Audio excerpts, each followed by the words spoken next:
Makanya dulu saya cari pacar itu dulu pegawai bank, karena pemikiran saya gini, punya pacar atau istri pegawai bank itu enak. Makanya saya pilih kalau nggak teller, customer service. Karena kalau teller menurut saya gini, saya mau kasih uang berapa aja dia nggak protes, dicatat. Minta uang apa aja nggak ditanya, buat apa nggak dikasih. Itu prinsipnya teller kan gitu, nggak ribet. Pokoknya selama bukunya jelas, kasih. Mau setor berapa diterima, mau minta berapa, nggak ribet-ribet, nggak ditanya macam-macam. Kalau customer service enak, gampang move on. Jadi kalau punya pacar customer service itu kalau berantem sehebat apapun, habis berantem saya pergi ini langsung berdiri. Antrian berikutnya, nah, gitu. Cepet move on, jadi nggak baper. Pengennya seperti itu, makanya saya setengah mati pengen punya pacar bukan, tapi sempat dulu saya lulus kuliah dilamar karyawati bank dulu. Ini saya cerita background saya sedikit. Tahun 95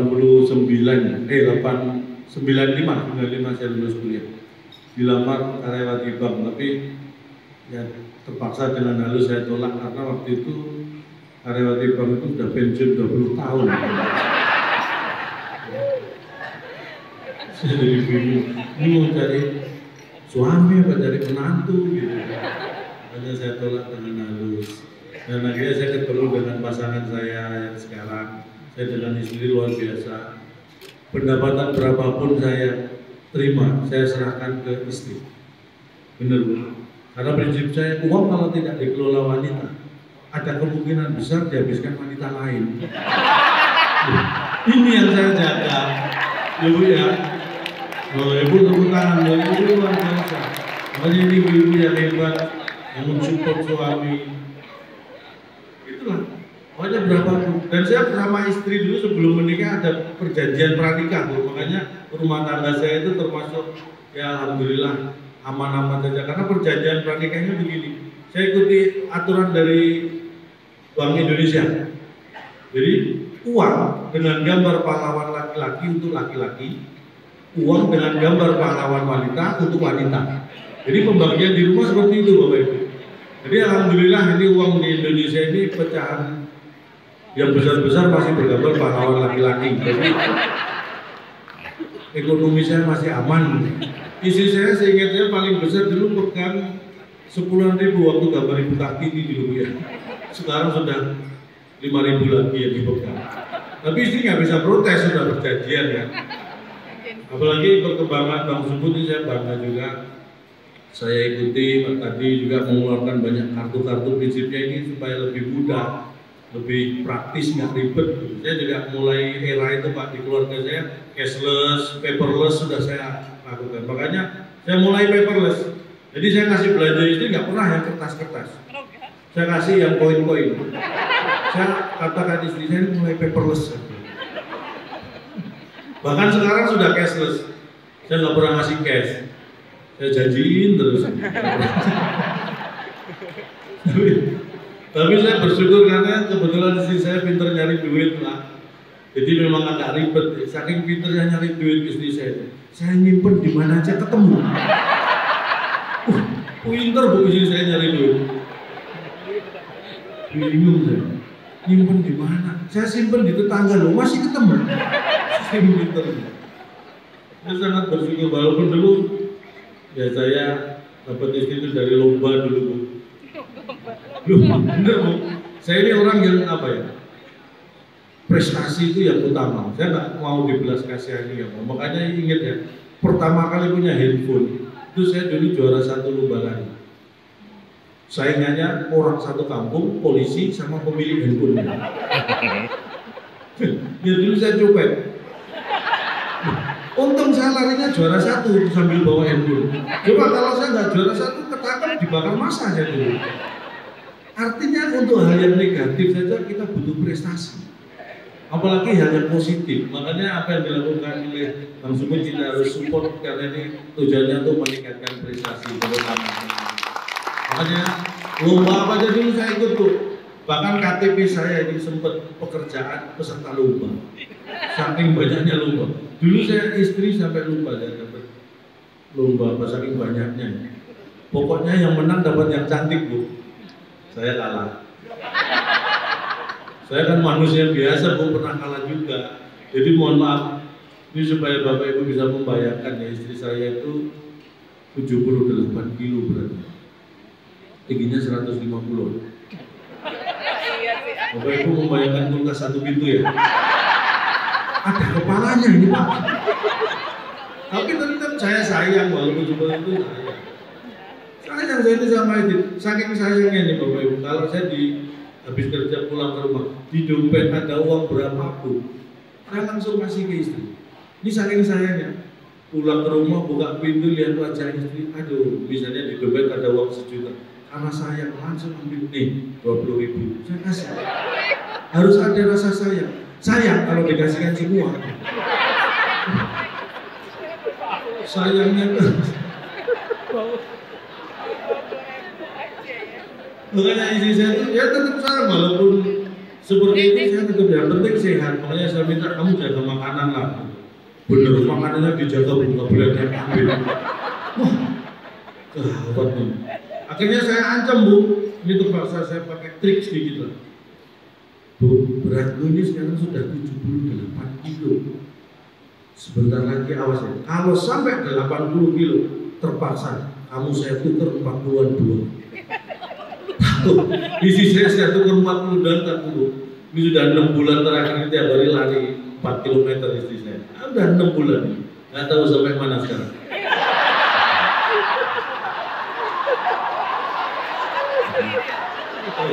Empat kilometer kali 6 bulan kali 30 hari, 720 km arahnya kemana saya nggak tahu. Tapi saya berpikir positif, kalau balik pasti sudah langsing lah. 720 km PP kan pasti langsing gitu. Tapi saya punya prinsip begini. Kebetulan listriknya karena dapat lomba jadi kan nggak bisa milih ya. Tapi kalau toh misalnya saya istri bisa milih dapatnya dulu, mohon maaf prinsip saya tetap milih yang nggak cantik. Karena buat saya begini, Bu, punya istri cantik lama-lama kalau tua mohon maaf bisa jadi jelek. Mending saya milih istri yang jelek, tuanya jelek saya sudah nggak kaget. Sudah siap mental gitu. Karena kan saya suka prestasi, jadi saya suka sesuatu itu harus ada peningkatan. Kalau saya punya istri cantik, lama-lama tuanya jelek kan terus jadi penurunan. Dari cantik jadi jelek itu menurun. Tapi kalau istri saya jelek, tuanya kan tambah jelek, berarti ada peningkatan. Saya kejar, saya bangga dengan istri saya sekarang. Bener, saya itu hampir tiap hari ngasih duit sama istri, hampir tiap hari. Sejak menikah dulu, hampir tiap hari. Jadi Senin hampir, Selasa hampir, oh tiap hari hampir. Itu lagi sampai dulu. Sampai istri saya ini nyindir loh. Pak, sering ikut pengajian gitu kan, pulang-pulang nyindir saya nggak jarang ngasih duit itu. Pak, ingat Pak, perhiasan yang paling indah itu adalah istri yang solehah. Makanya supaya istrimu solehah, sering-sering berikan perhiasan. Nyindir gitu istri saya. Laki-laki kepala keluarga ya punya prinsip ya, silent is good. Diam itu emas. Makanya ketika istri saya minta emas, saya diem. Silent is good. Sampai sempat stres istri saya. Biasanya makannya banyak, kayak nggak enak makan, tidur juga gelisah. Kamu ke dokter lah, periksa, siapa tahu kamu ada masalah apa. Saya antar ke dokter, Bu, namanya sayangnya kan ya. Saya antar ke dokter, saya tunggu di luar itu, keluar dari ruang praktek, saya tanya, ada apa, Bu? Oh nggak apa-apa, kata dokter, cuma stres. Terus dikasih obat nggak? Enggak, cuma kata dokter suruh ngajak jalan-jalan, Pak. Ke luar negeri, mau ke Amerika, ke Eropa, ke Australia, kemana? Enaknya kita kemana, Pak? Enaknya kita ke dokter lain aja yuk. Jadi dokter bukan ngilangin stres, mindahin stres ya. Dari istri saya pindah ke saya, penyakitnya nggak hilang malah cuma pindah. Tapi Bapak Ibu, saya tidak sendirian malam hari ini. Kalau urusan nyanyi mungkin saya kalah dengan Mas Victor, tapi saya punya teman yang tolong jangan dilihat orangnya karena orangnya sederhana. Tetapi yang saya bikin bangga dan saya ajak kemana-mana karena kasihan nganggur. Bukan saya bercanda Bu. Teman saya ini namanya Mas Tato. Saya yang kagum adalah prestasinya. Karena nanti awal Januari 2020 nanti teman saya Mas Tato akan dikirim mewakili Indonesia ke Spanyol. Ke Madrid Spanyol, mewakili Indonesia. Kita doakan Mas Tato menang. Amin. Karena mau diadu dengan Banteng, Pak. Wah, jangan bikin malu Kak. Nyanyi saya di sana. Nyanyi. Makanya saya di sini karena beliau ini Pak Muhammad Budi Utomo. Oh benar. Loh, buat saya beliau bukan orang asing. Wah, bukan, beliau orang Indonesia, bukan orang asing. Semua juga tahu beliau orang Indonesia, saya pikir akrab. Kamu jangan mungkin kalau beliau sudah kenal lama dengan saya. Kenal lama dari mana? Tadi siang ketemu. Iya. Pak Budi Utomo. Iya. Terus langsung lama beliau mengenali saya. Siapa kamu ya? Lama mengenali saya. Itu namanya nggak kenal. Kenal lama Pak ya? Kalau kenal lama itu Pak Budi, gue calon dong, Pak itu kenal. Ini namanya kenal cepet Pak ya. Kalau ini kenal cepet, kalau itu lama mengenali saya. Siapa? Pak ya. Beliau udah nganggap saya keluarga sendiri. Keluarga dari mana? Saya pernah masuk ruangannya Pak Budi. Iya. Begitu masuk langsung berdiri Pak Budi. Keluarga. Loh, yang keluarga. Itu diusir ya. Diusir. Keluarga, diusir. Disuruh keluar ya. Oh, kamu kok kembar? Oh ya. Ada bayang-bayang. Saya disuruh pindah. Disuruh pindah ke sana? Disuruh pindah ke sana. Oh, saya pindah ke sini. Mas, Amel suruh hibur apa transmigrasi ke pindah-pindah? Calon dong. Kenapa saya akan beliau ini? Karena Pak Budi ini figur yang bahagia yang pas jadi pimpinan ya. Oh iya beliau. tepuk tangan. Oh iya. Kan ini bahagia. Banyak beliau bahagia. Ciri apa tertawa ya? Oh salah satunya. Tapi indikasi orang bahagia itu jelas. Apa? Orang bahagia itu istrinya cantik, anaknya lucu-lucu, bahagia. Oh, itu kalau yang bahagia, kalau yang nggak bahagia? Nah, anaknya yang cantik, istrinya yang lucu-lucu. Itu jelas nggak bahagia. Itu namanya home industry. Industri rumah tangga ini ya. Di Medan punya rumah tangga, di Jakarta punya rumah tangga. Itu bukan industri rumah tangga, itu hobi kawin, Cak. Saya pikir Tapi saya nggak komplain mas sejak dulu ya. Calon tahu anak saya yang pertama. Saya kasih nama Budi Utomo. Saking ngefans. Saking ngefansnya beliau. Seneng mau cita-cita tercapai. Saya senang istri saya marah. Kenapa dikasih nama Budi Utomo? Wah, aku nggak tahu. Kamu lihat satu sejarah. Kedua beliau ini direktur utama PT Bank Sumut. Aku nggak ngerti istrimu Pak ya. Anak kita kan cewek Pak. Kalau ini yang nggak ngerti kamu tuh. Nama beliau itu cocoknya tuh laki-laki masa perempuan namanya Budi Utomo. Nggak bisa saya sudah ngaku beliau, nama beliau tak bilang. Terus nama cewek tetap saya kasih. siapa? Di depan saya tambahin Siti. Terus kamu sekarang namanya Siti Budi Utomo. saking ngotot ya. Iya, soalnya memang dari dulu ya cita-cita saya ini kepingin jadi direktur bank seperti bapak saya.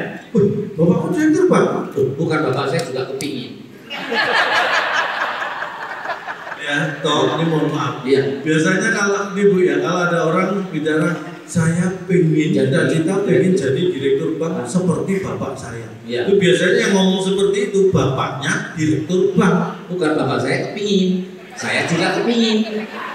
Jadi samanya itu sama-sama kepingin. Sama-sama kepingin. Tapi nggak kesampaian. Nggak kesampaian. Cita-citanya nggak kesampaian juga sama-sama ya. Lah saya daftar TNI juga nggak diterima ya, kesel saya. Oh, sudah. Saya daftar TNI gara-gara gigi katanya. Oh ya bener lah, nggak boleh harus sehat. Ya, Pak, saya protes. Pak, TNI itu kalau perang tembak-tembakan, bukan gigit-gigitan. Hubungannya apa sama gigi? Ya kalau giginya mau nembak, giginya cenut-cenut gimana mau pas nembaknya kan? Gigi juga harus sehat. Ya saya kecewa, saya dulu sempat menikah ini punya istri karyawan bank. Oh enak loh. Pinter ngatur duit enak. Enaknya ternyata Saya punya dulu istri. pengen. Wah, Sama Enak, enak. punya istri karyawan bangga enak. Apa yang beda? Mas kawin minta seperangkat alat sholat. Itu umum, bukan cuma karyawan, Pak. Seperangkat alat sholat mas kawin itu ya karyawan dimanapun umum biasa itu. Seperangkat alat sholat berupa masjid, imam berikut jamaahnya. Nah, enak Kak. Ikut gavatar istri dulu. Saya kasih tahu gak enaknya punya istri karyawan Pak. Apalagi Selesai akad nikah tahu kan? Malam pertama. Terus? Saya ajak masuk kamar belum. Teriak. apa? Masukkan nomor PIN. Oh, ini kamu nggak tahu. Karyawan bank itu tingkat keamanannya tinggi. Kenapa diberi PIN? Biar nggak gampang dibobol, aman. Udah saya kasih PIN masih teriak. Apalagi? Maaf, saldo Anda nggak cukup. Saya jengkel, saya cerai Kak. Kenapa? Karena ternyata dia ATM bersama. Bu, ini mohon maaf, Bu. Ini bahaya nih Bu. Istrimu ATM bersama. ATM bersama? Iya. Jangan-jangan saya pernah tarik tunai. Ngeselin loh. Oh, istriku ATM bersama. Silakan tarik tunai, saya doakan ATM yang ketelen. Enggak, kamu dikirim ke Spanyol itu. Itu memperkenalkan budaya nasional ke sana. Maksudnya? Lagu-lagu daerah aja. Kamu apa lu? Dari Sabang sampai Nganjuk apa saya? Sabang sampai Merauke. Saya kan harus mampir ke mertua dulu. Baru ke Merauke. Ya udah, ini gini kita tes ini. Walaupun kita di Sumatera Utara seluruh Indonesia ada lebih kemungkinan. Oke, Bapak. Siap, saya sebutkan provinsinya kamu langsung nyanyi. Siap. Lagu daerah. Dari sini aja. Sumatera Utara. Sinangkan tulung gitu loh. Sumatera Barat. Kampanglah bunga parautan, si mambang yang ditarikan di desa dusun tanah Minang. Jawa Barat. Mano datang, mano panggagan. Madura. Oleh orang parautan aja. Sulawesi Selatan. Oleh Sulawesi Selatan. Kalimantan Timur.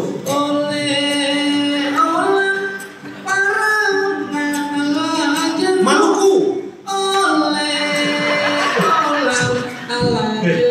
Bapak Ibu ketawa. Dari Madura tadi saya sudah pindah 3 provinsi oleh ulang terus. Orang Madura dari mana-mana loh. Kalimantan, Sumatera, Papua, Sulawesi, banyak orang Madura. Ada ya memang. Masa nggak boleh nyanyi? Boleh. Ini di sini juga ada Cak, beliau dari Madura. Ya kemungkinan ada ya. Ayo yang mana yuk? Jadi tanya, Bapak Ibu yang dari Madura mohon berdiri. Nah. Lama nggak efektif itu. Apa yang cepet tahu dari Madura? Lempar besi, kotak. Terus? Setelah kayak maju ngambil orang Madura itu. Gak usah lempar besi dong. Bawa bapak yang membawa celurit silakan maju. Malah nakut-nakuti. Nah, itu pasti dari apa nggak ilmiah lempar besi. Nah kalau ini ilmiah minuman ya. Minuman itu identitas etnis. Wah, teori apa? Loh iya kalau ada orang masuk nih mas, minta minum dong. Minum apa? Marimas. Dari mana? Orang Jawa. Marimas. Marimas. Minta minum apa? Kerating Dari dari mana? Makassar. Daeng. Kerating Daeng, Daeng Makassar. Iya Minta masuk. minum apa? Ale-ale. Orang Papua itu. Ini berarti Papua. Papua. Kalau orang Maluku, orang Ambon, minta Maluku. Minta minum apa? Betadine. Maluku. Mentang-mentang Maluku ngomongnya beta minum betadine. Iya Cak. Luka dalam itu. Minuman Ya. itu ada maknanya. Singkatan. Minuman singkatan. Loh, nama Pak Budi Saya minum soft drink di belakang. singkatan, semua minuman tuh ada artinya. Saya minum Coca-Cola singkatannya apa? Coca-Cola singkatan. Kocok dulu kalau mau diminum dengan susu. Kalau mau diminum dengan susu, kocok dulu. Kocok dulu kalau mau diminum dengan susu. Lah kan sudah saya bilang, kocok dulu kalau mau diminum dengan susu. Coca-Cola. Enggak semua. Fanta. Apa singkatannya? Ada. Fanta. Ada. Apa? Fanta. Pantang dikocok dengan susu karena bukan Coca-Cola. Tadi kan sudah saya bilang pantang dikocok dengan susu karena bukan Coca-Cola. Ini satu pasti nggak bisa main ngomong. Aqua apa nggak ada? Ada. A. Alternatif minuman selain Coca-Cola dan Fanta. Kualitasnya terjamin mengandung mineral. A. Alah, dikasih tahu alternatif minuman selain Coca-Cola dan Fanta.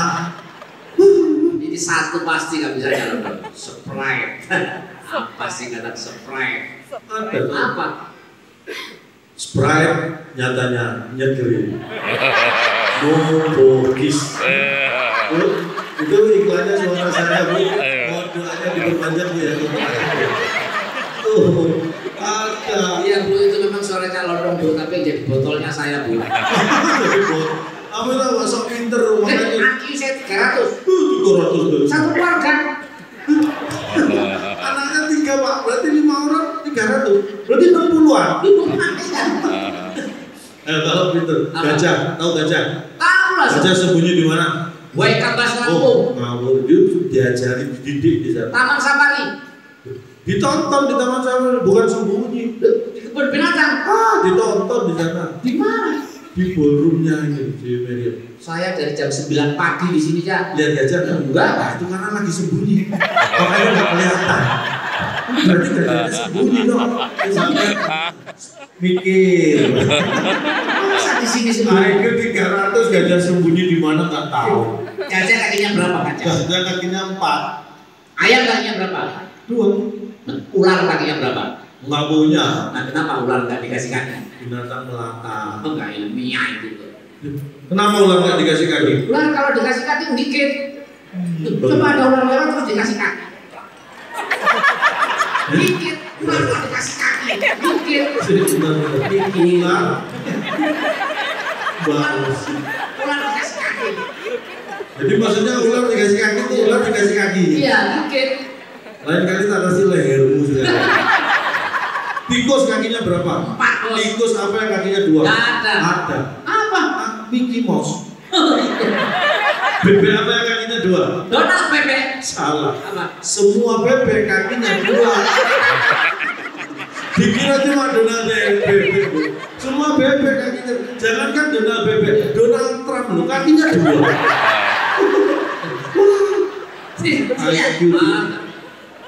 Kayaknya paham soal fauna. Fauna paham aku.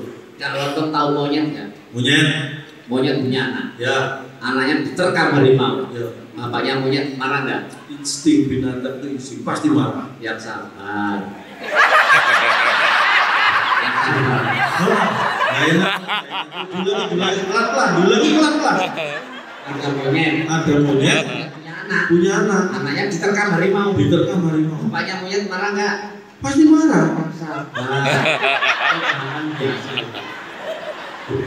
Kamu anakku. Temennya di blog. Mana nggak pernah tidur? Monyet. Bisa. Aku nggak jawab, aku ngatain kamu. Emosi banget. Mana nggak pernah tidur? Ayam. Ayam tidur. Kucing. Kucing tidur. Apa? Ikan. Kasurnya basah. Nggak bisa tidur kasurnya basah. Ikan nggak pernah tidur karena Kasurnya basah. ilmu dari mana? Hewan apa yang selalu menunggu terbit matahari? Ayam. Burung. Apa? Ikan. Kok ikan? Loh, kan mau jemur kasurnya yang basah. Biar bisa tidur. Ini matahari terbit. Hewan apa sering dimarahin paknya? Ayam. Oh, nggak bisa. Kucing. Ikan. Kenapa? Suruh jemur kasur nggak dijemur-jemur. Bocah.